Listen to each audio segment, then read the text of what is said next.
synced up perfectly. You're wonderful. For those of you joining us, Sean and I have a pre-lore dump ritual. We have a pre-lore dump ritual where Sean claps and I attempt to clap in unison. But because of remote, there is a weird lag time, and Sean doesn't believe me that I clap in time with. Well, it's always like clap. That's the delay on it. So it's like, I don't know how much I believe in that, but let's throw all that conversation in the dumpster because it's time for you to get dumped on, audience. Oh, I just smashed my head into my microphone. That was so I'll cut funny. it out. Well, welcome to the Lore Dump, a podcast where we build a world before your very ears. And boy, do we build it. We build it hard and we build it good. We build it sturdy. Loud and we build fast. it strong. Yes. It's a good world we've built, Sean. I like it. It's coming together. So far we've got a continent on it, so it looks pretty good. There's a dragon. Huh? There's dragon horn. There's some gods. There's that is space true. chicken. There's so much. There's more off the planet than there is on the planet, I think. Currently. That's true. We really get carried away with our We should astral probably stuff. fix that. Going Let's forward. just have like a single continent and then everything's going on in space. I'm kidding. Obviously. That would be cool. Hey, Oh, I'm Josh, aka the Governor, and who are you, Sean? I'm Sean, aka Mr. Shikadance. Yeah, I did it. I did it without feeling bad about myself. Such That's good a lie. introductions. I'm We're lying really to you, doing audience. great. Stop lying to our friends. They like it. It's true. Hey, what's the show about, Sean? We already did show? that part. We did that part. The front of show is just We're far enough in where people, if you don't know what we're doing at this point, you got to rewatch those other episodes because it's pretty self-explanatory at this point. no more context for anyone. Hey, Sean, since everyone knows exactly what we're doing in this show, right? Can we just go straight into if they know what they're doing or if they know what we're doing? Boy, I am just not sentencing great Hey, today. Josh, if someone wanted to, how would they get involved with this show? Let's go there next, you fucking sociopath. I'm struggling. Well, if they wanted to get involved with the show, there are a couple ways they might do it. They might go ahead and send an email to loredumpquestions@gmail.com. That's a one. really good way to do it. That's one. With That's their the first. questions and stuff like that. It's probably the best way Or to do it. They might look us up on our socials at the Lore Dump on Instagram and the Twitters, the Twittersphere. That's what the cool kids call it, is the Twittersphere. We've only got two. If you tweet things at us, questions at us, we'll hit you up with an answer in our show, which is the second part of this show. So stay tuned for that later, where we answer some questions. But first, Sean, you know what we're talking about today? Football. What?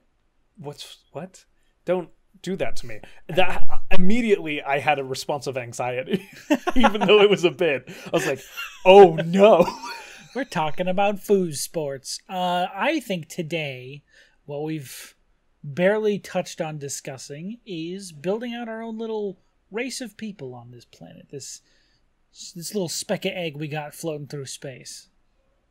And we kind of talked a little bit about in our Pantheon episode, whichever one that was, about the role of devils and the abyss in our world and how that came to be. And a real important race to a lot of people in D&D canon is the Tieflings. The Tieflings, of And their course. infernal lineage. People won't stop playing as Tieflings. They love them. They won't. It's a big fan favorite. It's a big fan favorite. It's a big me favorite. Tieflings are pretty rad. Have you played a lot of Tieflings? I have played exactly one Tiefling. Same. In your one-shot, actually. Played a Tiefling in a one-shot I ran? Yeah, the Godzuki one-shot.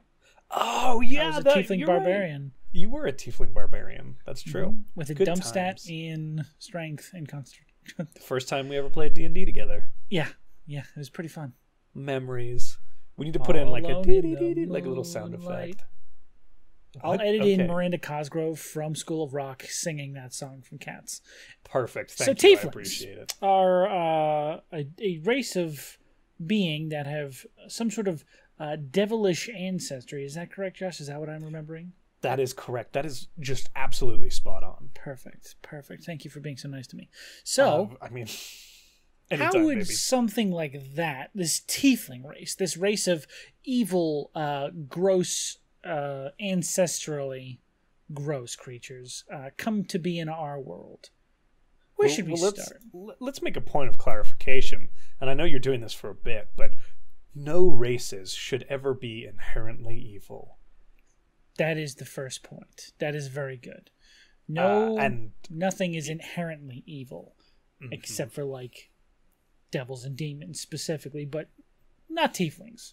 Yes, there's no inherently genetically inherited evil in most spaces. So consider that when homebrewing your races, and take a look at those forced alignments on some of the races, and be like, maybe no. What causes them to behave in this way? If they are xenophobic, why are they xenophobic? Right?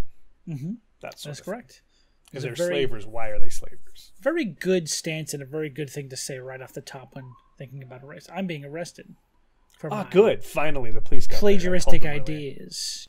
So that disclaimer said, my apologies for just forcing that in there. That disclaimer said, all of them are evil. They can't escape it. It's in their blood. They're dirty fiend demons.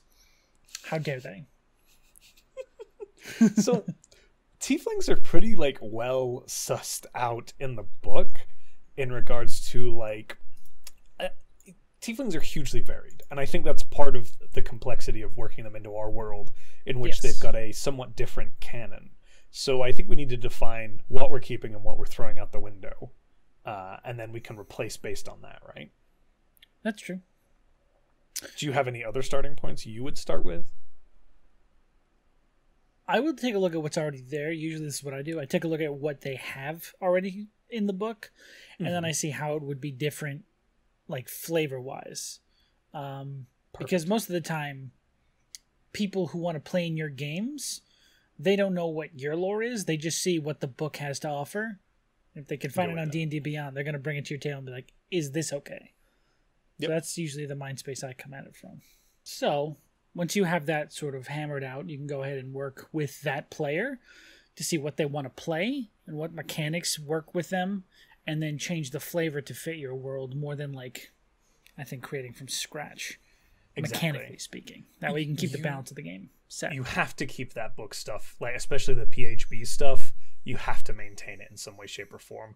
I mean, like there are alterations you can make like from a fluff perspective and minor adjustments, but from like a larger balance perspective, it's important to maintain all of that. So again, what are we keeping? What are we throwing out the window is the question then. They have a lot of subclasses, a lot of tiefling subclass or subraces. Sorry, races, yeah. Because they have all these. Essentially, the infernal lineages is the complexity here. That's a huge they also question. have like the feral one that has wings or something like that. There's the one that can like do vicious mockery and can charm people.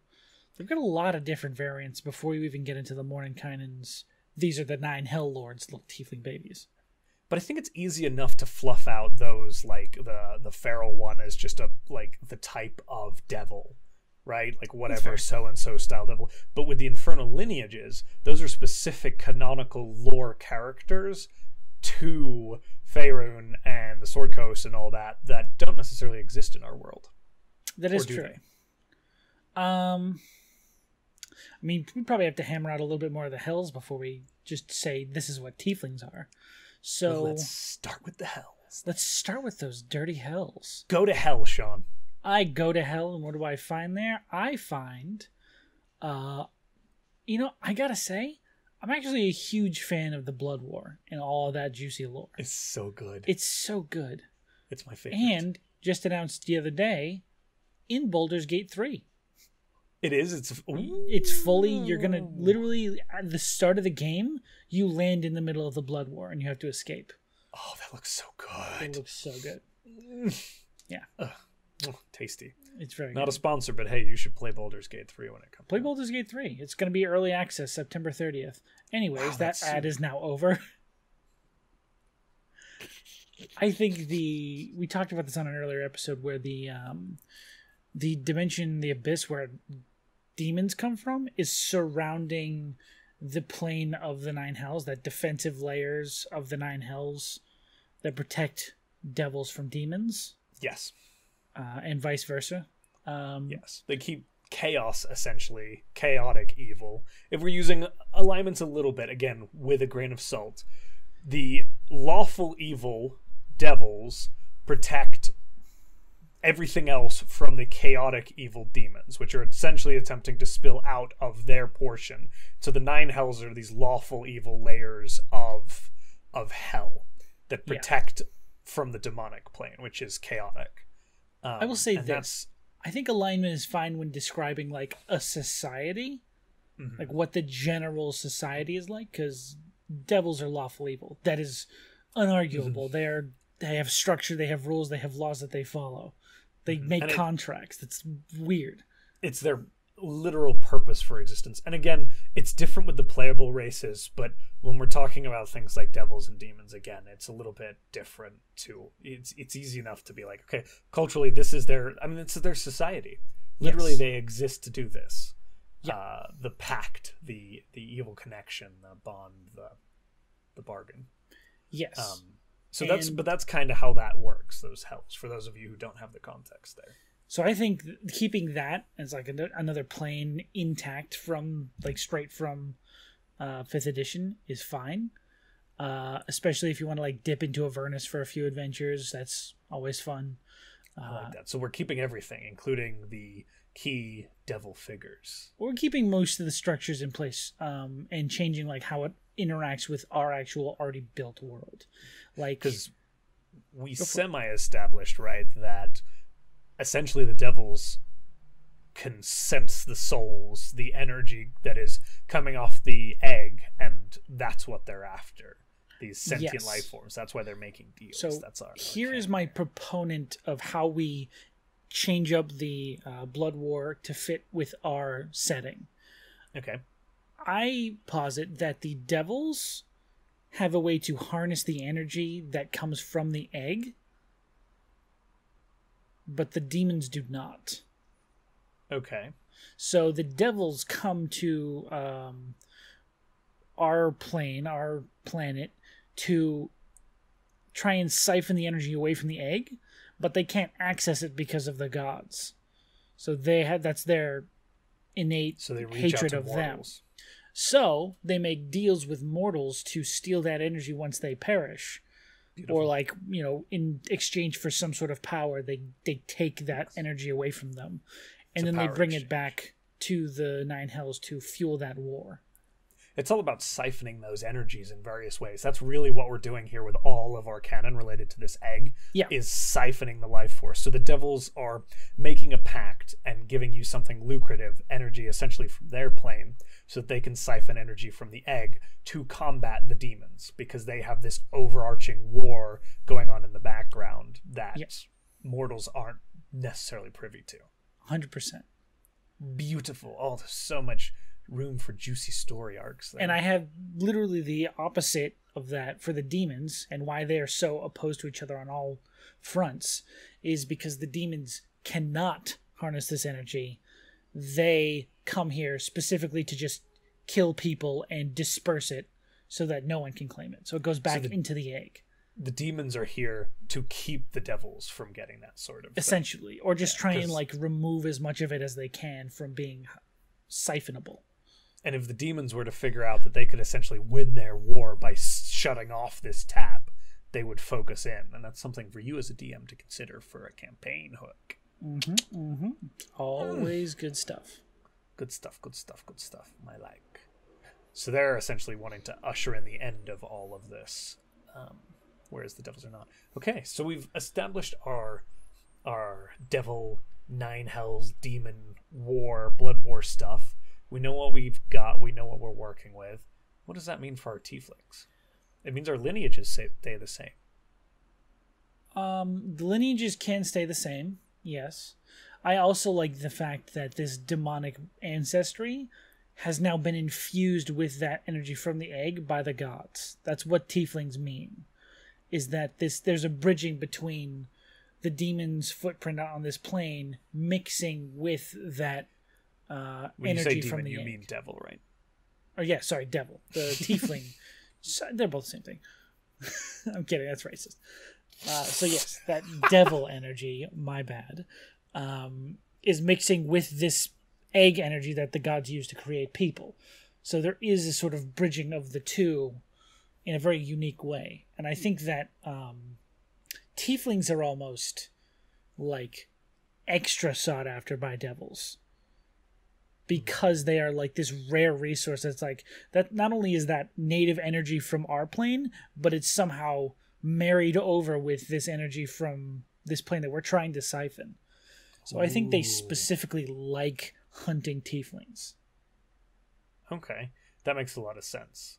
Yes. So to take that another step forward, is there an element here where the birth of a tiefling, because there's always a lot of grayness around, like, was there intercourse between a devil and a mortal, so on and so forth. We could keep those things, but another way a tiefling could form is that a soul, a spirit, an energy source from the egg was taken by the devils to fuel their war, and had that connection with that 9 hells made, but then made its way back to Toreag, becoming a tiefling of sorts. Like there's something to play with there in regards to, like, tieflings could literally be a energy source in a past life, right? Because we've got that weird life cycle here on Toreag that touches the 9 hells and comes back a tiefling. Interesting. So it's like energy that has visited the 9 hells and been corrupted in the hells plane, and then came back through that infernal dimension. In the egg in that life cycle. So it's just infernalized soul energy. Yeah, that's awesome. I like that. That's really good. And again, there's so many other ways this could happen. That these are just 2 that we've posited, where it's like devil gets down and dirty, or the soul energy gets down and dirty and then comes back. We could do something really neat with a subrace of tiefling that is specific to Toreag as well, if we wanted to do that, where if it's one of those ones that was taken to the 9 hells and then returned to the cycle and then born, that means inherently that this being is born to parents that have no lineage to the devils. I like that, and I also very specifically like, what if another version of tieflings can be created from when devils break their pacts, when devils are the ones who break that contract. Like they take the energy, and then that contract is then broken, and they have to give it back unwillingly. It's almost ripped from them. Yes, I like that too. And that's how it gets back there too. Is that Well, and I love the concept of, like, a tiefling that is a tiefling variant that is inherently in tuned with Toreag's natural life cycle, like because it was originally druid.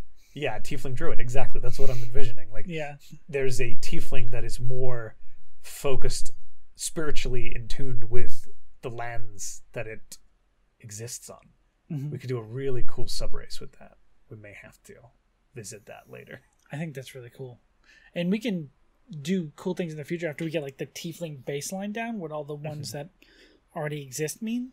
We can then dive into creating our own tiefling. So let's go down. Do we have a list of all the tieflings that we need to confirm will function within this structure we've created? I mean, we don't have to go down the whole list, but I think we've come up with a pretty good baseline where you could make up 1,000 different reasons for why each tiefling it makes sense could exist. Like, there are instances where a mortal will sleep with the devil. Yeah, I can get on the list if you want. Nah, it's fine. Okay, thank you. Just making sure. Cool. You didn't want to. Yeah, I'm fine. Cool. Okay, awesome. So we have the reason our devils exist. We have the reason our tieflings exist. And what creates them. Now, how does... I'm sorry, go ahead. No, you go for it. Well, how does general society view tieflings? That was going to be my question. Great minds.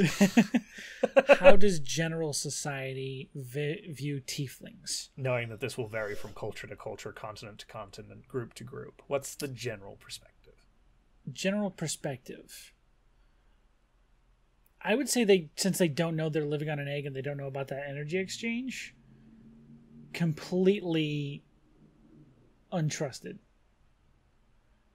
They are not like... It's not like blatant racism, or it's like, you should die and I hate you, but it's like there's always that aspect of, we don't know what you are, and it's just general, like, myths and lore and, like, confusing stories about where they came from, but So no very one much knows. akin to the way they're treated in standard D&D settings a lot of the time. Not all the time. Sometimes they're just like, as a tiefling. Yeah. Let's say historically, per like the Gygax approach to it. Yeah. Why? How do you feel? Do you feel differently? No, I like that. I think that's good. Okay. Especially given I am really tied to this because tieflings are not just created by a devil like sleeping with a mortal. The fact that parents could just have a tiefling with no context, like with no lineage to the nine hells, no infernal lineage, to me that really screams like it's almost some treat it like a curse, right? Like why do these people have tiefling babies? And maybe some societies stigmatize that. Some societies might also celebrate it. Like if a tiefling is born to a family, that's a sign of like something important, right? But depending on the society on the continent, then we can kind of structure that further. But again, you don't know it's coming, and then all of a sudden there is no rhyme or reason for it. It just happens. Yep. But they attribute something to it. Like I almost like the idea of a society where people have tiefling babies. They don't blame the tiefling; they blame the parents. Ooh, yeah, that would be what really did you good. do wrong to be cursed with a demon child? What have you done to this poor child? Or what have you done in your past to be gifted this cursed child? That's not good. like That's really good. People aren't like, oh, tieflings, oh, they're so gross and weird, and I don't like them. But it's like, oh, your parents must have been fucking awful. The actual kids are fine, but their parents are like us, and that has implications and ramifications as well. Yeah, that's really good. We could do like when we're working on further continents and groups of people, we can prescribe those perspectives to each culture. As well. Once we get every race done. I really like the idea of, again, the inverse of that, and I touched upon it earlier. You have a tiefling kid, and culture goes, "Oh my God, you're blessed by the gods." Yeah. This is a blessing bestowed upon us. They are to be brought into spiritual leadership in our community. That's fair. Yeah. Or, they could be revered in arcane society because of their rarity, how infrequent they are, and what that means for the world. I love that. Yeah. Awesome. That's cool. Also, how would the cult of the chicken feel about them? Probably pretty good. The cult of the... piece that together. Well, yeah, I mean, the thing with the cult of the chicken is they don't really understand the chicken. That's fair. So what context does the cult of the chicken have regarding what the astral chicken is and how Toreag functions? Because the cult of the chicken wants to bring back the astral chicken, so theoretically their end goal, though they may not have the context, is to crack open Toreag and birth it. Now, once those energies mix, the energy from the infernal plane and the energy from the egg, does that fuel the egg more if tieflings die? Is there someone going around and killing tieflings to strengthen the core of the egg, wake it up faster? Do they have do they try and kill tieflings? I think so, and I think the cult of the chicken has an inherent tendency to align or utilize the demonic entities that cross over. So they're looking. Maybe the cult of the egg is being like used by devils to hunt down tieflings, so the devils can then take the energy away. Yes, and or have the devils are happy to usher in the birth of this astral chicken because it means the tieflings will no longer be able to, or not the tieflings, the devils. The will demons no longer want be able the to use egg. It. The demons want the egg to hatch. Yes, the devils are the ones like, hey, kill all these tieflings, and then they steal all their souls. Whereas the demons are just like, kill all these tieflings and kill everybody and fuck everyone. We're done. So there's different perspectives there. Yeah, they can be used for different ways. These are your DM interpretations. This is not what's happening in the world currently. This is what you want to decide to make it. Your consideration. Consider the so essentially, tieflings tend to be hunted by some of the more gross aspects of our societies. Some of the more world-ending sort of groups, which puts them generally speaking in a precarious position where they are born different, sometimes without any context, and societies then project their own meaning onto it, but also some of the darker elements of our lore want to abuse their existence to have advantage and to skew the balance of this planet in certain directions. It's all about balance. It's all about that balance. All about balance. All about back and forth. Balance affects our tieflings. A little bit back, a little bit forth. A little bit back, a little bit forth. Okay, that's really good. Yeah. So we've defined them kind of culturally. We've defined them based on our lore and canon. Do we define them physically? Do we need to define them personality-wise? I hate to do that because I like to leave it up to the No, because that's all player-based. Yeah.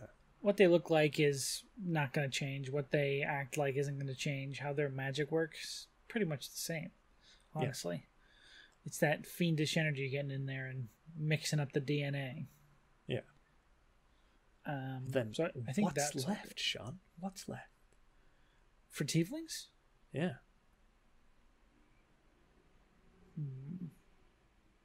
Are there any prominent centers of tiefling culture on the planet?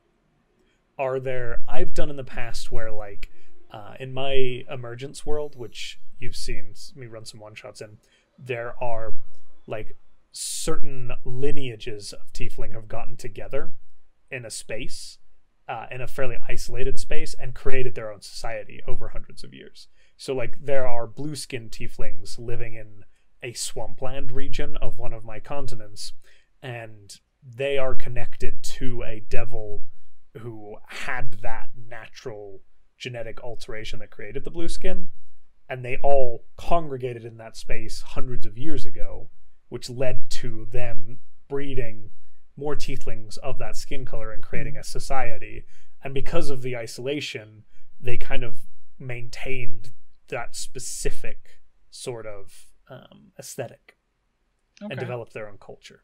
Is that something we want to explore? Do we want to do, like, or is there just a place where tieflings, like, are celebrated so much that it's become a large tiefling population? I think, how about this? There's a place where tieflings are celebrated more because that is the spot where they are more likely to be made. Like, there are more tiefling born to this region than any other region on the planet. Okay. And so they're more regular, and there's a portion of that that's become celebrated, which means other tieflings migrate there, which then continues to grow the tiefling population. That sort of weirdness isn't seen as prevalently in that part of the world, so more of them tend to be born there and travel there. So 2 questions. Okay. Why is the density higher there initially? Like, why are they born there more often? And what are the societal and cultural implications of that place? What does it look like? What's it like? Why are they more prevalent there? I think would have to be some sort of bleed over from the infernal plane. So this is where the planes are weaker.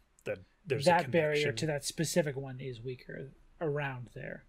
For whatever reason, either like historically there was some sort of invasion that left it weak, or if it's just something is trying to push through actively and is weakening it as time grows on.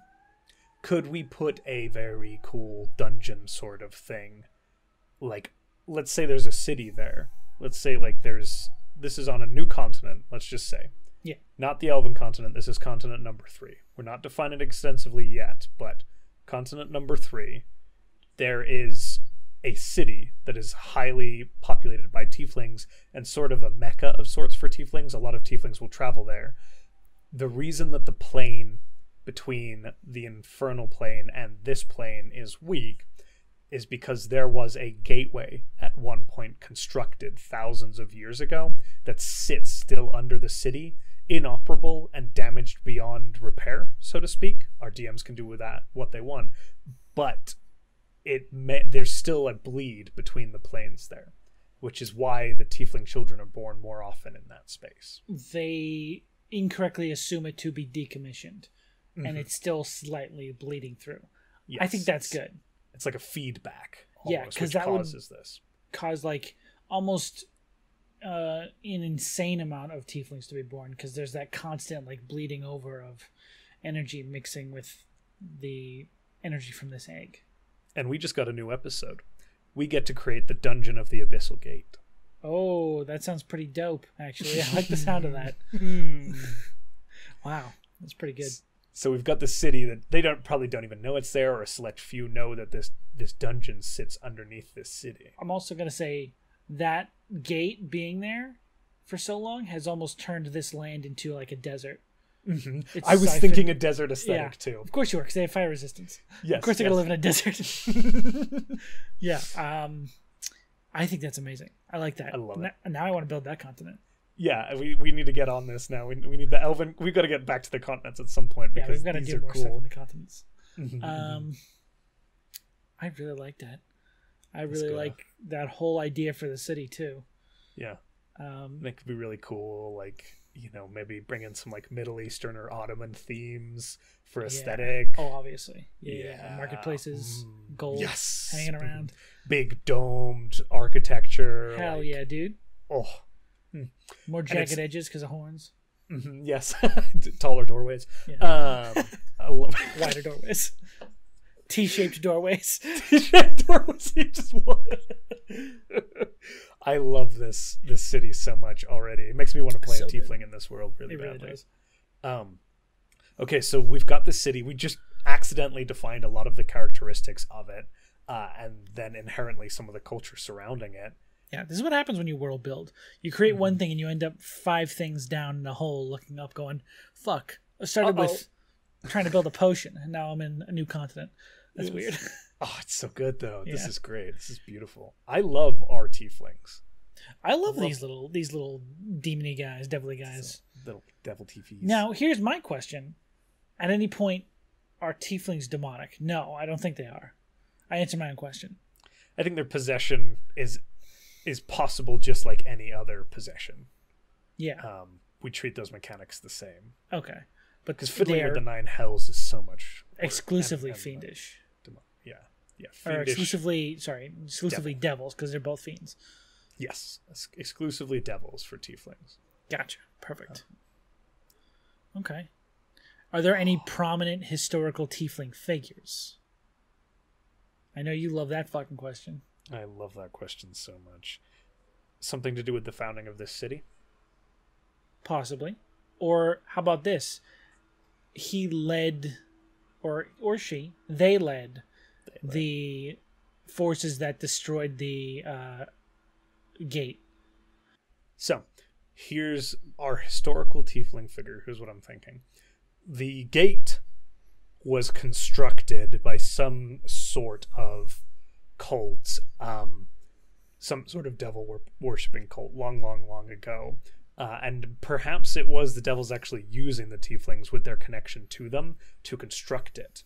But this figure rose up against the overlords that were making them construct it, against the devils that were controlling them, and freed the tieflings in that time period from their devil overlords, whoever that was, right? Like Zygotamy or any of those prominent devil figures, and destroyed the gate and built the city on top of it for safekeeping.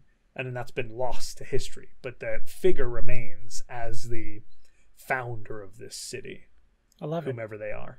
The devils built the gate here to make essentially a foothold on this planet that was just siphoning souls. It was just siphoning this energy from new name, Soulgate. Soulgate. Love it. Love it, love it, love it.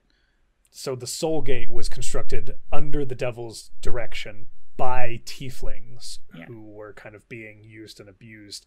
And this figure, whomever it is, freed them from that. Yes. And you know what? We've made a gender-identified male historic figure. I think we need to female? Let's make them female. Sure. I think that's rad. That's why I stopped myself, because I was like, what is he like? Well, no. What are they like? And we could take it we could make the society matriarchal to some extent in regards to, like, because of that historic relevance. We don't have to. There's no ramifications or obligations there. But I like matriarchy sometimes as like an inverse to what you atypically see. Well, that could probably also come from the fact that tieflings are created through the process of being carried to term. Mm-hmm. Yes. Like being carried while they're in their mother's womb, they are sort of created as tieflings. So that's sort of where they see that from. I love that. Yeah. So much. Perfect stuff. And funnily enough, this early conversation on like gender in the world leads really well into our first question. So do we want to go on to the question and answer section? Do we have anything else we want to establish here? I think we're actually pretty good at the tieflings. That took us a lot less time than I thought it would, actually. We really we got going and we're like we just eat it up. These tasty tieflings. No. Love it. God, I love that lore so much. It's good. It's really good. Really good. Well, then in that case, Sean, it's time for part 2 of our show.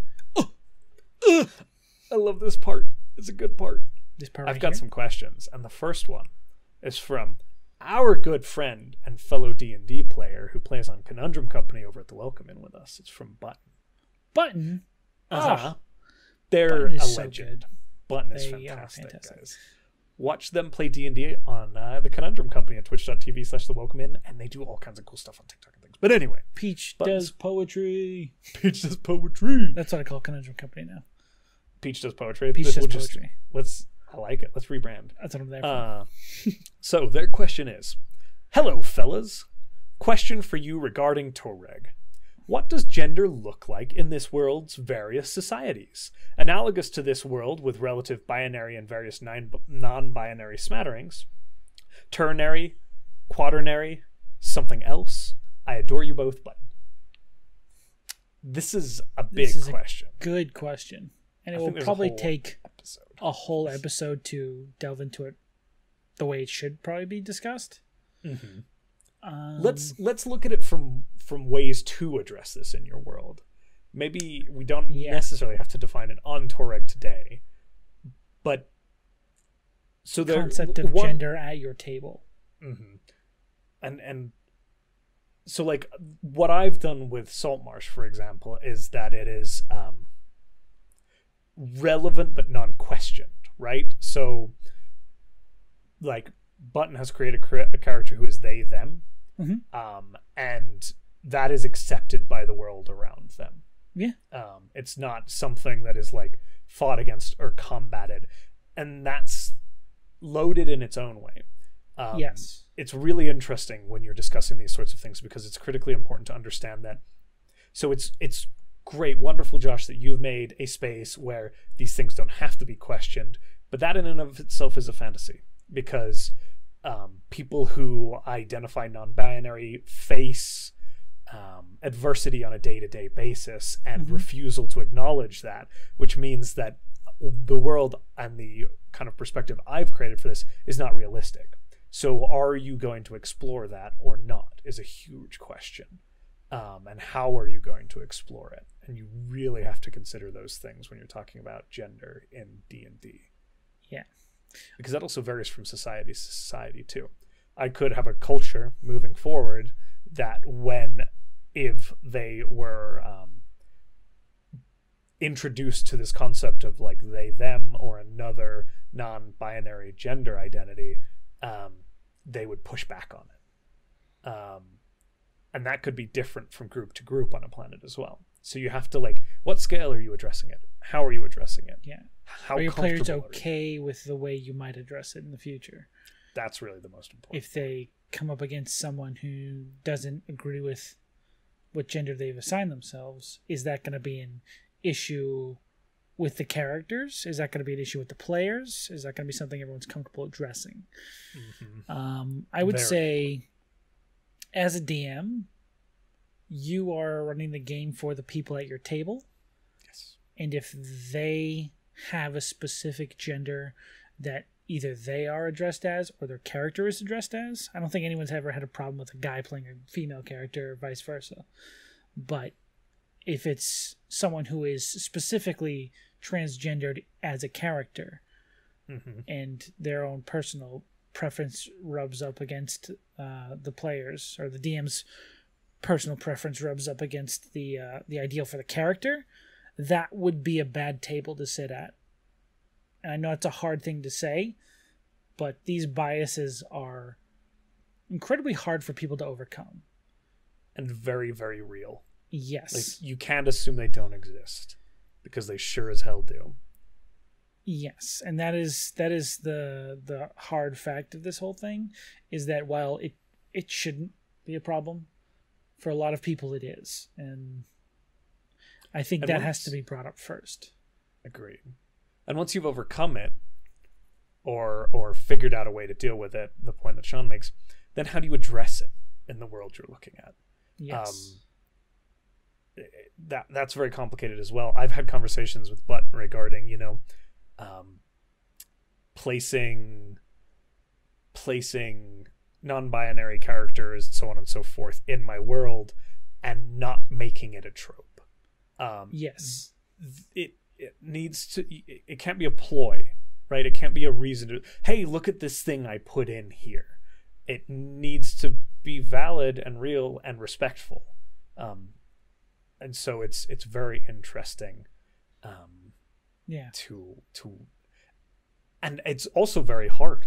Like, I am a straight white man, and that comes with so much privilege and bias and taught knowledge that consistently causes me to make failings in regards to these. Even this conversation is a difficult conversation we're having here, to like make sure that I can barely listen to you. You're so up your own ass about it. Yeah. Screw you. It's very difficult to address. So you constantly have to check yourself and be aware of yourself. You have to make sure you're not speaking out of place for a group of people you don't technically represent. And that is something that is a struggle in real life, as well as possibly at one of these tables. You don't want to have a character in your campaign that is non-binary and then have them act in a way that is offensive to non-binary individuals. That is a very good point. It's also a fantastic way to learn about other people's perspectives, though, and to improve yourself. I've learned many things. I've made mistakes, and individuals who are kind and gracious enough to call me on that and check me on that have been fantastic. I will say this, actually, from the other perspective, from the other side of this argument. If there are people who are not, they don't have as much exposure to playing with non-binary people, not necessarily that they have a problem or an issue with it, they just haven't been exposed to that sort of aspect of life, but they're willing to, they have no problem with it. Be patient with those people. If they accidentally, slip and say the wrong pronoun or the wrong term, don't, accuse them of, attacking your character or your ideals or your, don't try and take it so personally. They may have just made a stupid, brainless mistake. A painful one that you're valid in being hurt in. Yeah, but I'm not saying you can't feel hurt by it. I'm just saying, try and understand that this is a new thing for them, and try and be that guiding force. It's just a simple reminder. This is the pronoun they use. If you could just try it going forward. And if that becomes an issue, then obviously that needs to be addressed fully with the party. But I think very accurate. Yeah, as someone who has had those issues in the past where I just am stupid and think after I say things, it was nice to have people go, just a reminder, this is the pronouns. I'm like, my bad. I apologize. And it's very difficult to unlearn things that you have been fed for a long period of time. And it can become even harder when you stigmatize it around yourself and refuse to look at it and be critical of it because of the response you've gotten initially. People corner themselves up and start building walls, which is difficult. So it's a very, very tricky thing to address. But I think we're going to have to talk about this topic as a whole episode in and of itself. How it's treated across the planet and in society as a whole episode. And we'll have to bring in some perspectives of people who are far better serious informed backup, than us. Because, oh my God, that would be a massive failure if we just talked in a room closed by ourselves. two white dudes on a podcast just going, okay, well, it's going to be episode. like this. Because I know everything. I would put my support for this podcast. Yeah, I would be like, okay, we need to stop. Bye-bye. So look forward to that in the future where we'll bring somebody who really knows this topic in to really teach us all. Fully.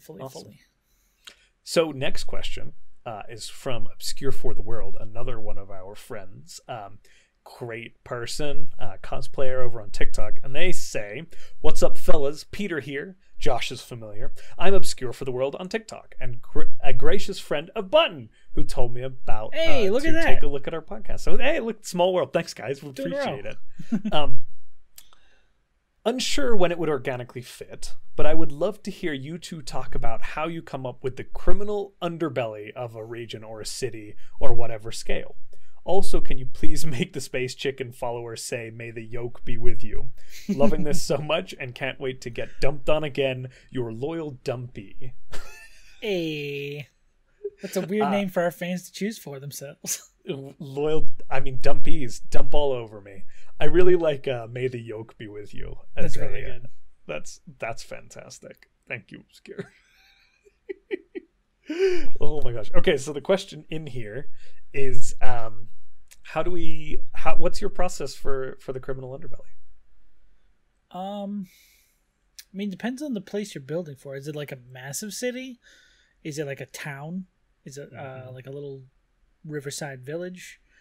The size of the organization has to meet the size of the city it's in, the size of the region it's in first. And then you have to look at it from a perspective of what is valuable in this place. Is it is someone smuggling things in and out of a super locked down city important? Because then that's like key criminal underbelly is smugglers, people who can sneak stuff in and out, sneak people in and out. Is it an incredibly wealthy town with a lot of rich people that can get stolen from?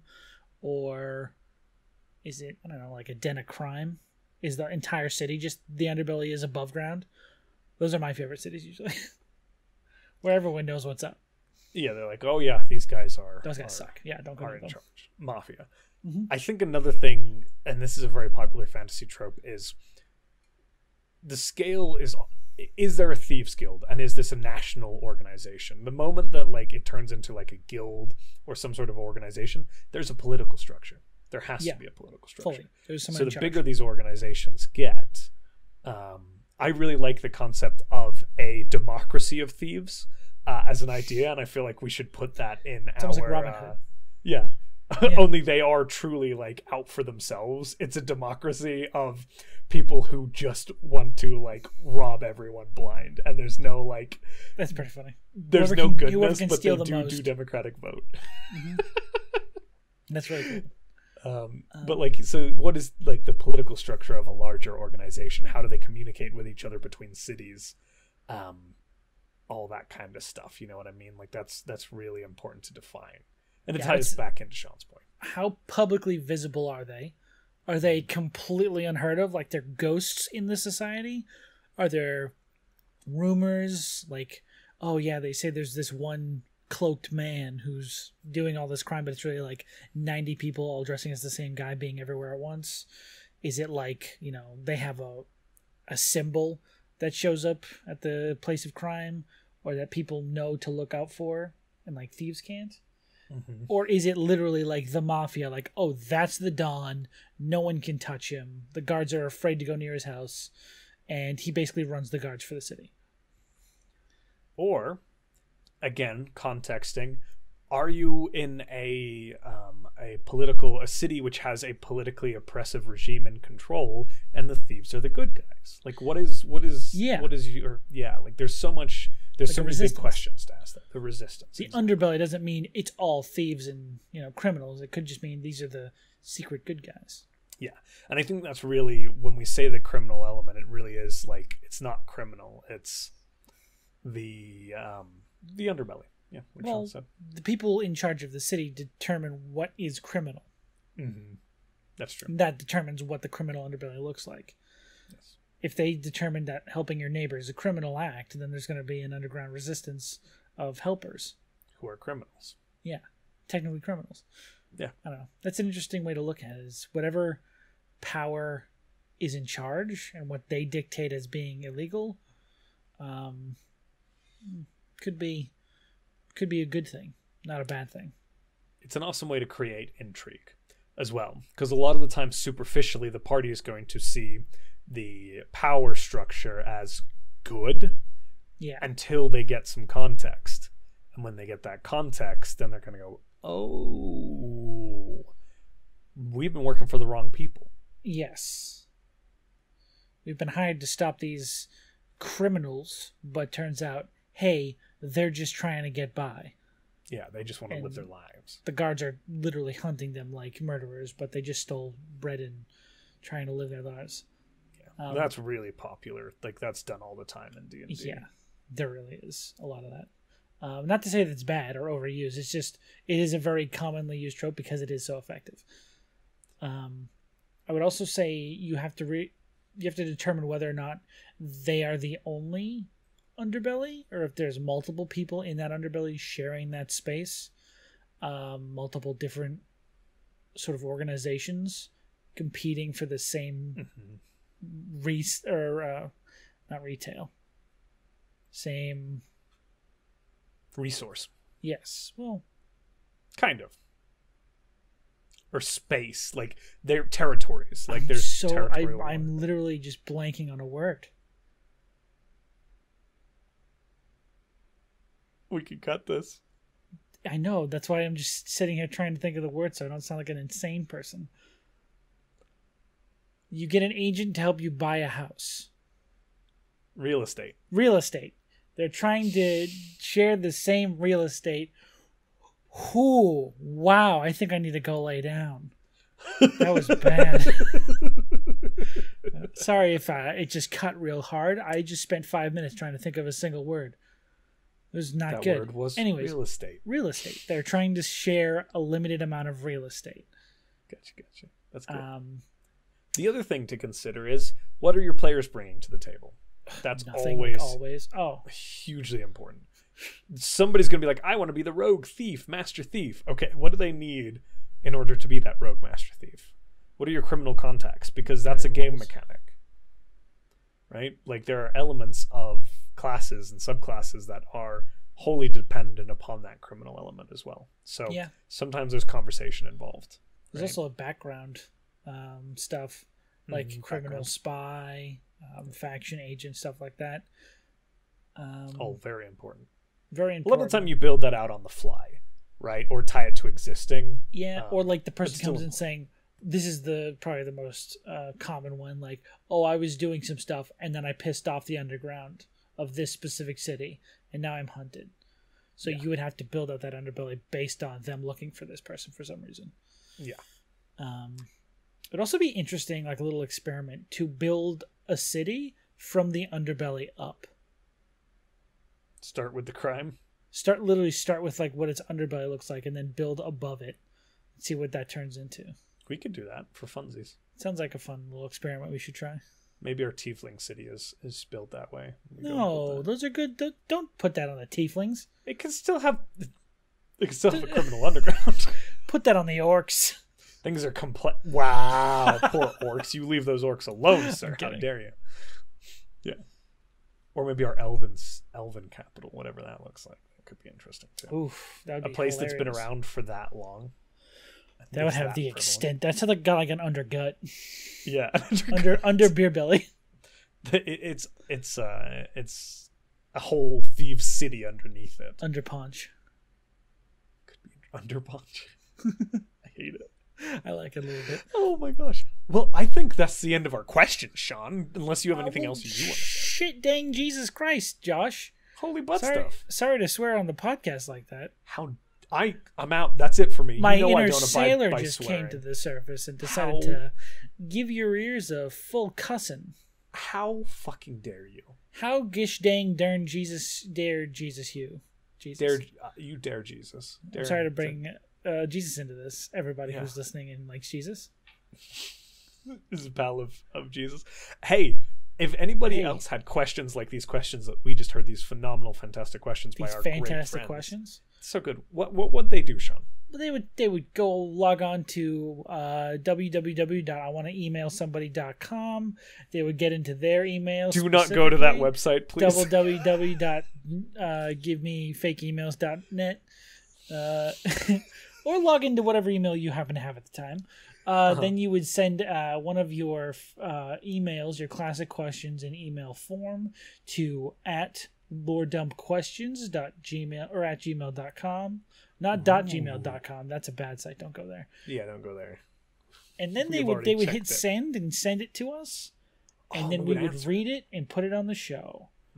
And if is there another way to do that? That's it. The only way is email. I'm sorry. Okay. No, you're right. We got rid of our social media. This just in. Actually, we just got them back. We've just been unbanned from Instagram and Twitter after that thing. That thing you did. The thing with the ducks. Yeah, that was not okay. They weren't supposed to be ducks. Anyways, they were though. And how dare you? That's not what I ordered. So we are also at Instagram and Twitter at The Lore Dump. And you can go ahead and send your questions there. You can go ahead and follow us for all our scheduling updates and all the big announcements. We just released... Actually, I'm not going to tell you what episode we just released because that'll tell you how far behind we are. We just finished releasing episodes. Cut. We definitely just released episode 6 because that was the episode before this one. Right, just recently. Yeah, and that was the episode within the last week. So that horn is actually up on D&D Beyond from that episode. And before that, there was the Ascendant Dragon, the Ascendant Storm Dragon. That is also up on D&D Beyond if you want to go check those out. We're also in the talks to put this whole little world we're building out on some sort of consumable platform where you guys can go look at it if you need to reference something. But that's probably further off because that seems like more work. It really does. It does. Thank you to all of our loyal dumpees. You have been dumped on. I don't know if I like that for being the name of the people we have. Yeah, I don't know either. Oh, I'm a huge dumpy. You're a dumpy? I'm a huge dumpy, dude. I love Lore Dump. You know, since you've said you don't like it, that is going to be it now. I prefer... I'm going to put it to an audience vote. Here's what we're going to do. All right. So the fans for the podcast can either be called Dumpies or Josh's biggest fan club ever. Okay. Those are the two options, and there's no more. And bye, real, everybody. Real, no, bye, no, real, second. Bye. Real, bye. No. No. Okay, what do you want to say? Doobadoo-doop, doobadoo-doot, doobadoo-doot-doot-doot-doot-doot. Don't let him fool you. This isn't the music. What do you want to say, Josh? What? Oh, I thought we were out. Dragging Dumpies or dumpsters? Dumpsters? You Yeah. want to call our fans dumpsters? Dumpsters. Lore dumpsters. Welcome to the dumpster. Our little Welcome to Lore Dump, receptacles. where That's what all we can call them. dumpsters. Our little receptacles. A little. Boo-ba-doo boo, boo-ba-doo boo, boo-ba-doo boo, boo-ba-doo boo.